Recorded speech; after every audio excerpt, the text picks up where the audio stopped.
자, 이번 시간에는 접선의 방정식에 대해서 한번 해보도록 하겠습니다. 접선의 방정식. 자, 접선의 방정식 할 건데, 자, 접선도 직선이죠, 그쵸? 접선도 직선이기 때문에 결국은 뭐 접선의 방정식을 구하시오 이런 느낌이 들 거잖아. 그러면 접선의 방정식을 구하시오라는 말은 직선의 방정식을 구하시오랑 똑같단 말이죠. 얘도 직선이에요, 직선. 직선이니까 필요한 요소, 직선의 방정식을 구하기 위해서 필요한 요소는 두 가지죠. 뭐 두 가지냐 그러면 점과 기울기가 되겠습니다. 점과 기울기가 되겠죠. 그래서 점의 좌표, 지나는 어떤 한 점의 좌표를 x1, y1이라 하고 기울기를 갖다가 m이라 그러면 우리가 구하는 접선의 방정식은 y-y1은 m의 x-x1이 될 거잖아요. 그래서 접선의 방정식을 구하시오 그러면 이 맨 마지막에 이렇게 답이 나와줘야 될 겁니다. 맨 마지막에. 그래서 점과 기울기를 구하는 게 목적인데 접선의 방정식 문제에서는 1타 2피거든요. 하나만 알면은 이 점과 기울기를 다 구할 수 있어요. 하나만 알면은 무엇을 알면 되냐 그러면 접점을 알면 됩니다. 접점을 알면은 점과 기울기가 되는데 접점은 뭐냐 그러면 뭐 접하는 점 이렇게 하면 할 말은 없는데 접점이란 말은 접선 위의 점이면서 접점이란 말은 접선 위의 점이고 동시에 곡선 위의 점이 되겠죠. 뭐 이렇게 되어 있으면 이렇게 만날 때 그렇죠? 이게 접점입니다. 얘는 접점이 아니에요. 그래서 직선 위의 점도 되고 곡선 위의 점도 되는데 직선 위의 점과 곡선 위의 점 두 개만으로는 이런 점도 있기 때문에 접점이라는 말을 못합니다. 그래서 한 개 더 필요해요.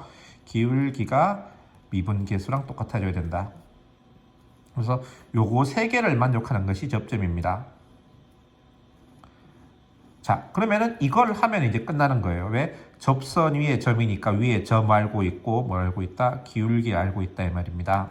그래서 결국은 우리가 접선의 방정식을 구하시오라는 말은 뭘 구하는 거랑 똑같냐 그러면 접점을 구하는 거랑 똑같다라는 거예요.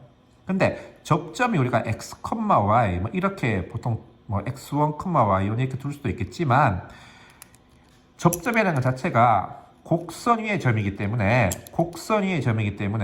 접점을 갖다가 문자 두 개를 두는 것씩 한 개로 두는 거죠. 이렇게 a, fa.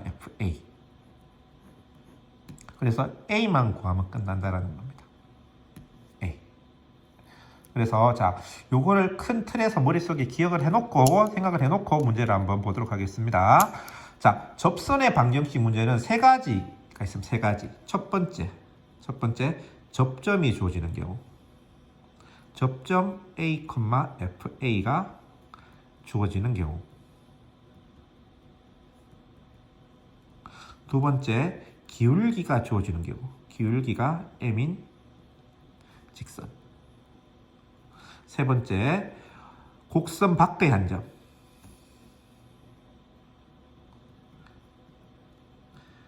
곡선 밖의 한 점, 뭐랄까요? 알파, 베타가 주어지는 경우. 요 세 가지 형태의 문제가 있습니다.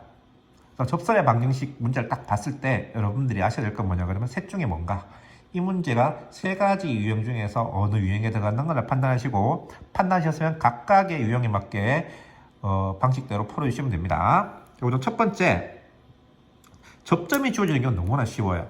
접점이 주어지는 경우는 왜 쉽냐 그러면 이게 답이라 그랬잖아요. 근데 A, FA가 접점이니까 접선 위의 점이 되기 때문에 X1, Y1이 A와 FA 역할을 하고요. 기울기는 F'A가 되기 때문에 여기서는 바로 Y-Y1은 F'A의 X 빼기 A Y-FA는 F'A의 X 빼기 A가 되겠죠. Y-Y1은 M의 X 빼기 X1인데 M과 X1, Y1이 뭐가 되는가를 파악하시면 될 겁니다. 그래서 접점이 주어지면 바로 답을 찾을 수가 있습니다. 접점이 주어지면. 자, 그 다음 두 번째, 기울기가 주어진다.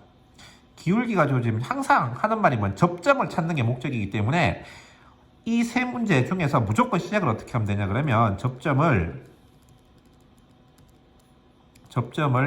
A, FA라 두고 A를 구한다는 마인드로 접근하시면 돼요. 항상 2번이든 3번이든 무조건 접선 문제는 접점을 A, FA로 뜨고 A를 구하면 요 공식에 대입한 바로 답이 나올 거 아니냐라는 거죠. 근데 기울기가 M이기 때문에 기울기가 M이란 말이 어떻게 할 수 있냐 그러면 F'A equal M인 A를 구하면 되는 거죠. 미분에서 A 대입했는 게 M 숫자가 주어져 있겠죠. 문제에서 주어져 있는 A를 찾아서 A를 구해서 A, FA를 구한 다음에 요 식에다가 대입을 하면 되겠다 라는 거고요. 세 번째 역시 마찬가지입니다. 곡선 밖의 한 점이 주어지는 경우도 역시 똑같이 접점을 A, FA라 두면 Y-FA는 F'A의 X 빼기 A가 되잖아요. 접선이. 근데 얘가 뭘 지난다 이 말이에요. 지나는 점이 뭘 지난다? 알파, 베타를 지난다 이 말이에요. 이렇게 곡선이 이렇게 있으면 이 밖의 한 점, 이 점에서 이렇게 이런 느낌이잖아요. 요게 알파, 베타라 이 말이에요. 곡선 밖의 한 점에서 접선을 끊는다라는 말이 되기 때문에 결국 알파, 베타를 직선에 지나는 게 되죠. 여기에 알파, 베타를 대입해서 A를 찾으면 됩니다. 그럼 A를 찾았으면 접점을 찾았기 때문에 역시 이 공식에 대입해서 풀면 되겠다라는 겁니다. 자, 정리합니다. 일단 기억하셔야 될 것이 무조건 접점은 뭐다? A, FA다. 이 접점. 그래서 얘를 찾는 게 목적이에요. 친절하게 주어져 있으면 바로 공식에 대입하면 되고 주어져 있지 않으면 다른 조건을 이용해서 얘를 구하면 되는데 시작을 항상 이렇게 두고 이게 첫 줄입니다. 무조건 첫 줄입니다. 이렇게 첫 줄 두고 2번은 요 식을 이용해서 A를 구하라 이 말이고 3번은 이렇게 해서 A를 구하라 이 말이에요. 요거는 무조건 시키는 대로 하셔야 돼요. 시키는 대로 하지 않고 다른 식으로 하면 답을 찾을 수가 없을 것입니다. 이렇게 꼭 여러분들이 해주시기를 부탁드리겠습니다.